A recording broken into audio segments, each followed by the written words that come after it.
Tumsifu Yesu Kristo. Uhuru wa Yesu. Mola yaseba tuitikie wote Yesu. Roho Mtakatifu wa Yesu ananena na ulimwengu, pinga ushoga na roho zote za kuzimu na kuziombea kwa jina la Yesu.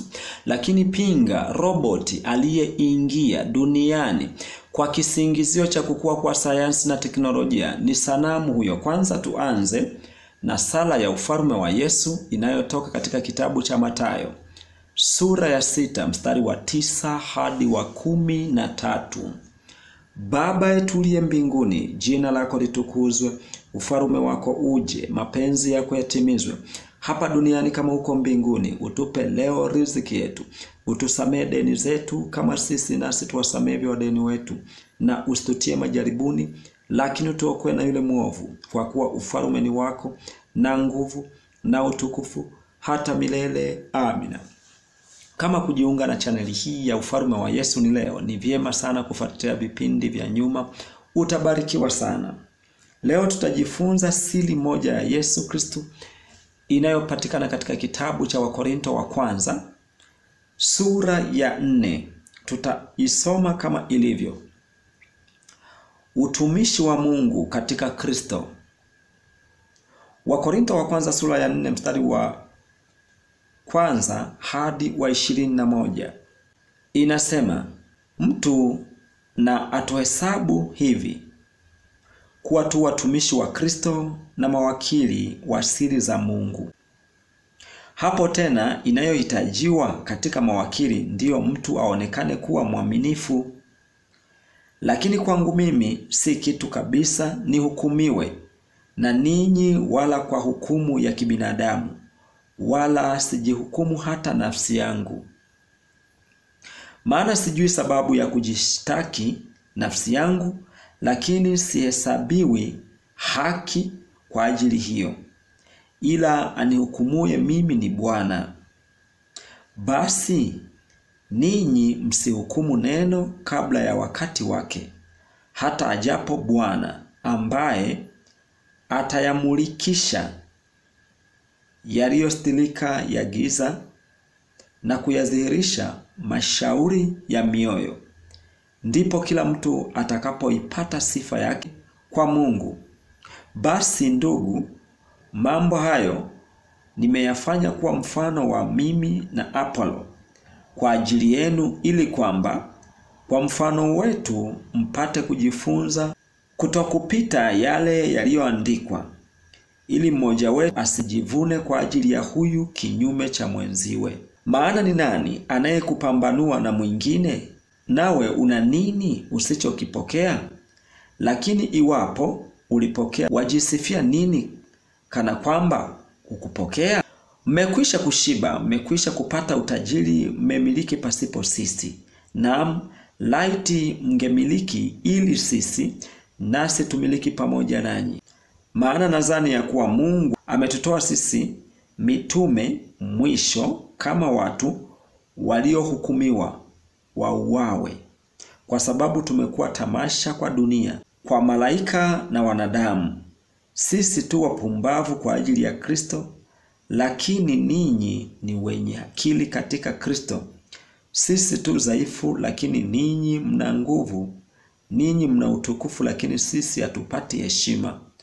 Hata saa hii ya sasa tuna njaa na kiu, tu uchi, twapigwa ngumi, tena hatuna makao. Kisha twataabika tukifanya kazi kwa mikono yetu wenyewe. Tukitukanwa twabariki, tukiuziwa twastahimili, tukisingiziwa twasihi. Tumefanywa kama takataka za dunia na tamaa za vitu vyote hata sasa. Siandiki hayo ili kuwatahayarisha, bali kuwaonya kama watoto ni wapendao. Kwa kuwa ijapokuwa mna walimu 10,000 katika Kristo, walakini hamna baba wengi. Maana mimi ndimi niliyewazaa katika Kristo Yesu kwa njia ya Injili.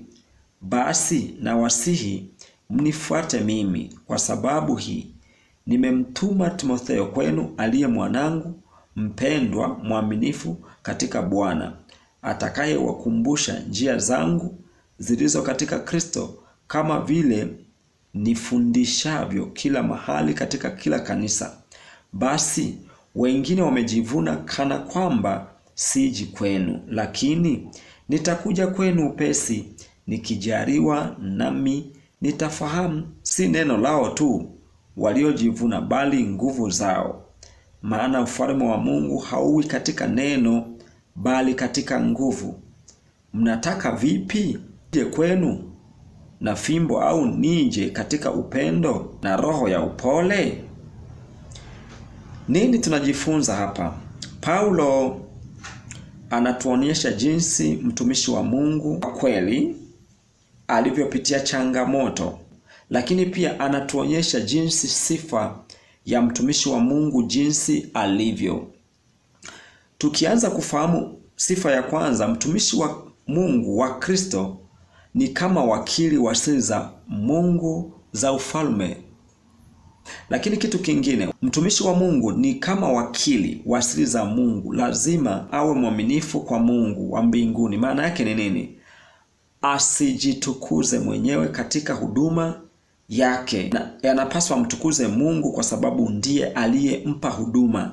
Lakini kitu kingine tunakipata hapa, anatakiwa akubali kuwa tamasha kwa wanadamu ili Mungu atukuzwe. Mfano, akubali kuchekwa na kudharauliwa ili Mungu atukuzwe.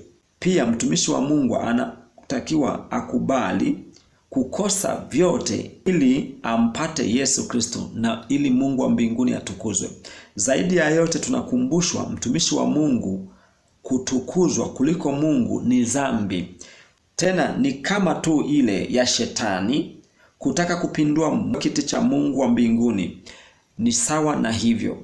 Ndiyo tunakumbushwa kwamba mtumishi wa Mungu anatakiwa awe mnyenyekevu, anayestahimili yote na asiyetaka sifa za kujulikana, Mungu asijulikane. Zaidi ya yote tunakumbushwa hapa, huduma ya mtumishi wa Mungu inatakiwa iwe imenyoka na iwe imefata andiko la Mungu kama lilivyo. Asanteni kwa kunisikiliza. Mungu ibariki Tanzania, Mungu ibariki Afrika, Mungu ibariki dunia yote na mataifa yote duniani. Amina.